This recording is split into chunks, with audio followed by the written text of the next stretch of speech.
En el norte de México todavía hay montañas donde el oso negro americano camina de noche sin que nadie lo vea. El problema no es que desaparezcan de golpe. El problema es otro. Cada año tienen menos montaña continua donde refugiarse, y un solo corredor perdido puede aislar poblaciones completas. Durante mucho tiempo, el oso negro americano no fue un visitante extraño en el norte de México. Formaba parte del mismo paisaje que los pinos, los encinos y los cañones profundos de la Sierra Madre Oriental.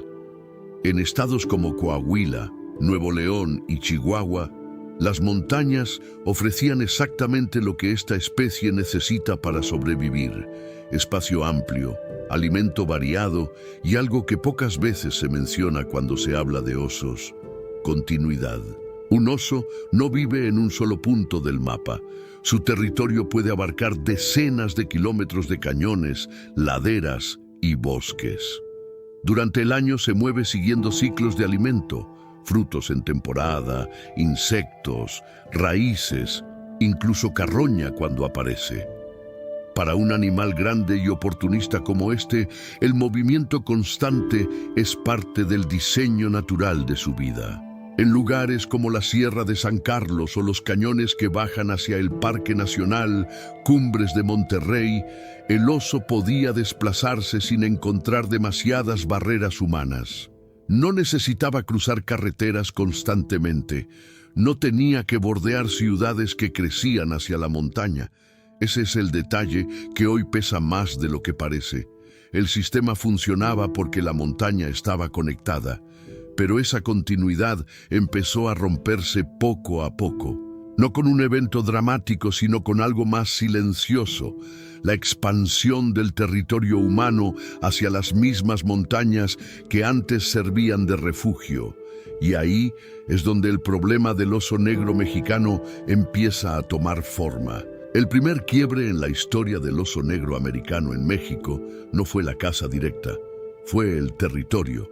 Durante décadas, las montañas del norte parecían infinitas, pero la expansión humana empezó a empujar desde abajo.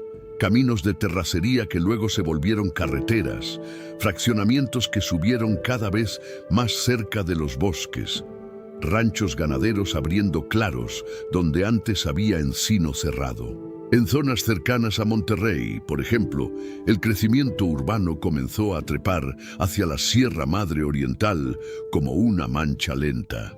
Primero fueron casas aisladas, después colonias completas. Más arriba, cabañas de descanso, carreteras nuevas y tendidos eléctricos cruzando cañones que antes funcionaban como corredores naturales. El problema para el oso no es simplemente menos bosque, es la fragmentación. Cuando un territorio grande se divide en pedazos separados por carreteras, cercas o zonas urbanas, el animal pierde la libertad de moverse con normalidad. Y para una especie que necesita recorrer distancias largas buscando alimento, ese detalle cambia toda la dinámica. Aquí aparece algo que los biólogos conocen bien: poblaciones aisladas. Cuando el territorio natural se achica, los osos empiezan a aparecer más seguido en zonas humanas. No porque quieran acercarse a la gente, porque su mapa de movimiento ya no es el mismo. Ese fue el momento donde la historia dejó de ser solo ecológica y empezó a volverse social. Cuando el territorio del oso negro americano empezó a fragmentarse, el cambio no se notó primero en la montaña, se notó en la ciudad. En los últimos años, en la periferia de Monterrey, cada vez es más común que alguien grabe con el celular a un oso caminando por una calle residencial, trepando un árbol en un parque o revisando un contenedor de basura. Las imágenes se vuelven virales rápido, pero casi siempre se cuentan como curiosidad, como si el animal hubiera decidido bajar de la sierra por capricho. La realidad es menos simpática. En la Sierra Madre Oriental, Muchas de las rutas que los osos usaban durante décadas para desplazarse entre cañones ahora terminan frente a fraccionamientos, carreteras o zonas urbanizadas. El animal sigue caminando los mismos corredores que aprendió a usar generación tras generación. Solo que ahora esos caminos desembocan en jardines, estacionamientos y bardas altas. Aquí aparece un fenómeno delicado. El oso aprende rápido. Si encuentra comida fácil en basura doméstica o alimento para mascotas, ese recurso se vuelve tentador. No porque prefiera la ciudad, sino porque la energía está ahí, disponible. Y un animal grande que necesita muchas calorías al día no ignora oportunidades. Pero ese aprendizaje tiene consecuencias. Cada encuentro con humanos aumenta la posibilidad de conflicto. Vecinos asustados, autoridades obligadas a intervenir, capturas, reubicaciones que muchas veces no resuelven el problema de fondo. Y ahí está la paradoja. Cuando vemos más osos cerca de la ciudad, muchos creen que la población está creciendo.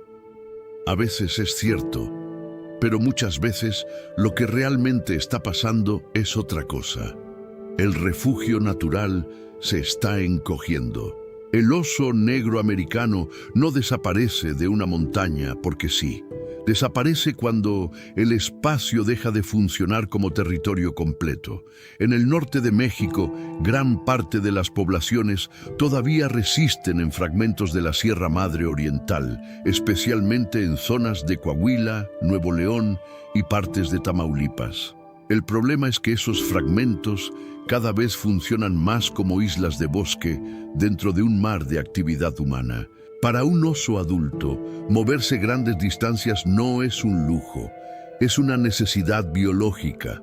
Las hembras buscan lugares tranquilos para criar. Los machos recorren kilómetros buscando alimento y pareja.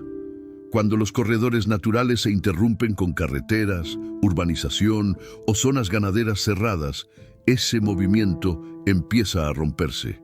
Aquí aparece un riesgo que pocas veces se menciona fuera del mundo científico: el aislamiento poblacional. Si los osos de una sierra ya no pueden cruzar hacia otra con relativa facilidad, las poblaciones empiezan a funcionar como grupos pequeños separados. Un ecosistema fragmentado no tiene el mismo margen de recuperación que uno continuo. Y ahí está el punto delicado de toda esta historia. El norte de México todavía tiene osos negros, pero cada año tienen menos territorio continuo donde comportarse como lo que son: un gran mamífero diseñado para moverse libremente entre montañas. Hoy el oso negro americano sigue siendo uno de los grandes mamíferos que todavía sobreviven en el norte de México. En varias zonas de la Sierra Madre Oriental, particularmente en regiones de Coahuila y Nuevo León, las poblaciones han mostrado cierta recuperación en comparación con décadas pasadas, cuando la caza y la pérdida de hábitat habían reducido mucho su presencia. A primera vista, eso podría parecer una buena noticia completa. Pero cuando uno mira el mapa con más calma, aparece una tensión silenciosa. Las montañas donde el oso todavía se mueve ya no están conectadas como antes. Son bloques de bosque separados por carreteras, ranchos, zonas urbanas o proyectos turísticos que suben cada vez más hacia la sierra. El animal sigue ahí, sí, pero su territorio ya no funciona como un sistema continuo. Funciona como un conjunto de refugios que todavía resisten. Eso obliga al oso a tomar decisiones que antes no necesitaba tomar: cruzar caminos asfaltados, bajar a zonas periurbanas, caminar cerca de comunidades humanas donde el alimento fácil aparece en forma de basura o comida para ganado. La presencia del oso cerca de las ciudades no siempre significa que la especie esté prosperando. A veces significa que el espacio verdaderamente seguro en la montaña se está volviendo insuficiente. La especie todavía está aquí, pero la geografía que la sostenía está cambiando más rápido que su capacidad natural de adaptarse. Cuando uno escucha que el oso negro americano todavía vive en las montañas del norte de México, la conclusión rápida es que la especie está a salvo. Pero la historia completa es más delicada. El problema no es solo cuántos osos quedan. El problema es cuánto territorio funcional les queda para seguir siendo osos. Durante generaciones, las sierras del norte, especialmente la Sierra Madre Oriental, funcionaban como un sistema continuo de refugio. Un animal podía moverse desde los bosques de Coahuila hasta las montañas de Nuevo León, siguiendo cañones, arroyos y corredores naturales que no estaban interrumpidos por ciudades o carreteras importantes. Esa continuidad era invisible para la mayoría de la gente, pero para el oso era la diferencia entre un ecosistema sano y uno fragmentado. Hoy ese mapa ya no es el mismo. Los bosques siguen ahí, pero cada vez están más separados entre sí. La urbanización sube hacia la sierra, los caminos se multiplican y las zonas humanas empiezan a ocupar espacios que antes funcionaban como rutas naturales de desplazamiento. Ninguno de esos cambios parece enorme por sí solo, pero juntos empiezan a encoger el refugio. Y ahí está la pregunta incómoda que deja esta historia. ¿Queremos seguir viendo al oso negro como una curiosidad que aparece en las colonias de Monterrey? ¿O queremos que las montañas donde realmente pertenece sigan siendo lo suficientemente grandes para sostenerlo? No dramatizamos la extinción, mostramos exactamente cómo ocurre, y cuando uno observa el proceso completo, queda claro que una especie no desaparece de golpe. Primero pierde espacio, después pierde continuidad, y cuando el refugio se vuelve demasiado pequeño, la cuenta regresiva ya empezó. Si te interesa seguir analizando estos procesos con calma y con datos, aquí seguimos revisando especie por especie y región por región en México. Dime qué ecosistema o animal vale la pena observar con más lupa.